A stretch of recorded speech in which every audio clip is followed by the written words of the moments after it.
Nah,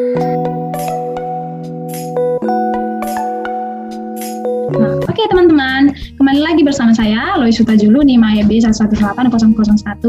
Nah, di sini juga dosen saya, dosen pengampu saya adalah Ibu Herda Boru Ginting. Ya teman-teman semuanya, dengan mata kuliah teori konseling. Nah, di sini kita akan membahas salah satu teknik daripada pendekatan behavior. Apa sih itu? Oke, kita akan lihat bersama-sama.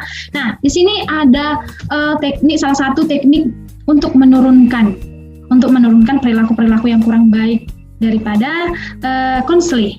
Ya, di sini saya akan membahas yaitu teknik desensitisasi sistematis. Ya, bahwasanya dikatakan di sini dalam pengertiannya, Asmani menyatakan bahwa desensitisasi sistematik merupakan teknik yang memfokuskan pada pemberian bantuan untuk memberikan ketenangan dengan mengajarkan siswa untuk tetap rileks meskipun dimunculkan stimulus pemicu kecemasan.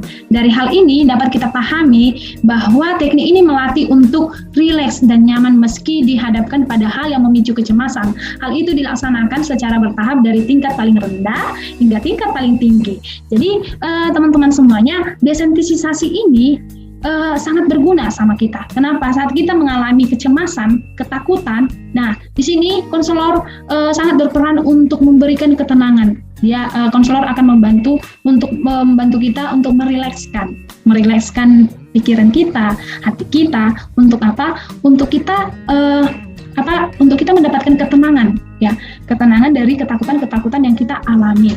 Nah, mungkin dari kita ada beberapa orang dari kita yang mungkin merasakan ketakutan yang sangat tinggi, tapi tidak perlu khawatir ya teman-teman. Karena apa? Karena ada beberapa teknik-teknik atau alternatif daripada daripada teori pendekatan konseling. Ya teman-teman, jadi itu bisa diselesaikan. Kayak contohnya fobia, itu bisa diselesaikan, atau trauma, itu bisa diselesaikan. So jangan takut ya teman-teman ya. Nah, jadi teknik desensitisasi ini atau teknik DS ini sangat berguna, dan hal ini dilakukan secara bertahap ya teman-teman, dari mulai tingkat rendah hingga tingkat yang tertinggi. Nah, oke, kita akan melanjutkan. Tujuan dari teknik DS atau desensitisasi ini tujuannya. Nah, Walker di sini menyatakan tujuan dari teknik DS yaitu digunakan apabila konseling merasa takut dengan hal tertentu, seperti takut menghadapi ujian, takut menghadapi operasi, takut naik pesawat.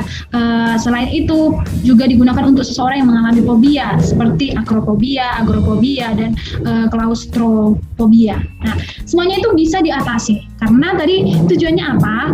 Tujuannya untuk memberikan rasa ketenangan terhadap ketakutan yang kita alami. Ya, tidak hanya kayak kita takut menghadapi ujian saja, tapi fobia dan trauma juga bisa digunakan dalam mengatasi hal-hal tersebut. Ya, apa sih teknik DS ini sangat berguna gitu untuk memberikan ketenangan bagi kita. Ya, dengan tadi bantuan relaksasi. Jadi teknik DS ini yang dipakai adalah relaksasi, dengan menggunakan relaksasi ya teman-teman semuanya. Jadi ketika kita sudah diberikan oleh konselor relaksasi, maka apa yang muncul? Maka akan muncul perasaan-perasaan tenang gitu, dan tidak khawatir lagi terhadap stimulus-stimulus untuk memicu rasa ketakutan tadi. Oke, kita akan melanjutkan. Nah, di sini ada tahapan-tahapan daripada DS atau desensitisasi. Oke. Nah, yang pertama itu adalah konselor menganalisis tingkah laku yang menimbulkan kecemasan pada siswa ya teman-teman. Nah, di sini konselor ya tentunya akan menganalisis tingkah laku apa yang dimunculkan daripada kecemasan tersebut. Pada saat si konseli menceritakan kecemasan, contohnya aku cemas kalau ada kecoa yang jalan di depanku, saya langsung menjerit, aduh, nangis satu malam gitu. Nah, itu akan dilihat, akan dianalisis oleh si konselor. Ya, oke. Di sini yang kedua ada menyusun hierarki secara bersamaan antara konselor dan siswa mengenai situasi yang menimbulkan kecemasan, dimulai dari tingkat paling rendah dengan paling tinggi. Kecemasan siswa disusun secara sistematis sehingga mudah dalam pemberian stimulus yang secara bertahap menghasilkan respon yang berbeda. Hal ini karena stimulus yang diberikan adalah penguatan yang sifatnya negatif. Nah, oke. Jadi si konselor di sini akan memberikan arahan-arahan, ya, arahan-arahan tadi mengenai situasi yang paling rendah sampai yang paling tinggi, ya, kecemasan yang paling rendah sampai yang paling tinggi. Nah, itu akan menghasilkan respon yang berbeda-beda, ya, respon yang berbeda-beda, tapi sifatnya itu baik gitu. dikarenakan bahwa hal ini karena stimulus yang diberikan adalah penguatan yang sifatnya negatif, tapi untuk memicu kita supaya ketegangan tadi itu berkurang gitu, ya teman-teman. Oke, yang ketiga di sini akan memberikan latihan relaksasi otot dimulai dari lengan sampai kaki, yakni secara spesifik dimulai dari lengan, kepala, leher, bahu, bagian belakang, perut, dada, serta anggota-anggota badan bagian bawah yang lain. Nah, relaksasi dilakukan untuk menciptakan kondisi yang nyaman bagi siswa baik secara fisik maupun mental. Oke, ya di sini relaksasi itu juga tidak hanya memberikan ketenangan, tidak, tapi memberikan kenyamanan, kondisi kenyamanan baik itu secara fisik maupun secara mental. Jadi itu akan memberikan kenyamanan bagi kita saat kita tenang. Kita tidak hanya tenang saja, tapi nyaman. Nah, oke, yang keempat adalah siswa diminta membayangkan situasi yang nyaman dan menyenangkan. Ya, tentunya tadi ya, yang saya jelaskan tadi bahwasanya menciptakan kondisi yang nyaman.